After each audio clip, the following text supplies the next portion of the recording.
বন্ধ করো এই বিয়ে হবে না। আচ্ছা ভাই, কেন হবে না এই বিয়ে? কি করে হবে?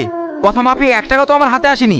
আপনার একটু অপেক্ষা করুন, সালমান আব্বা সব টাকা নিয়ে এক্ষুনি চলে আসবে। আগে হাতে টাকা পাবো, তারপর বিয়ে দেবো। সেলিম বাবু, আমার একটা কথা শুনুন। আপনার সব টাকা নিয়ে আমি আসছিলাম, রাস্তার মাঝে ছিনতাই হয়ে যাওয়ায়। এই শাহিন, উঠে আয়। না আব্বা, আমি এখান থেকে উঠে যেতে পারবো না। বিয়ে করতে এসছি, বিয়ে করে তারপরে আমি এখান থেকে যাবো। আমার কথা যদি না শুনিস, তোকে আমি।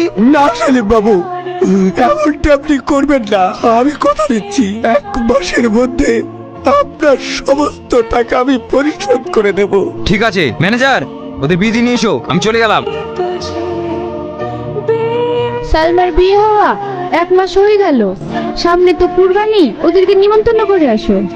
হাতে তো তেমন টাকা পয়সাও নেই, এমন একটা বাড়িতে খালি হাতে যাওয়া কি সম্ভব? অলি, তুমি চিন্তা করো না, আমার কাছে 1,000 টাকা আছে। সালমার লিগে একটা পরা শাড়ি আর জামা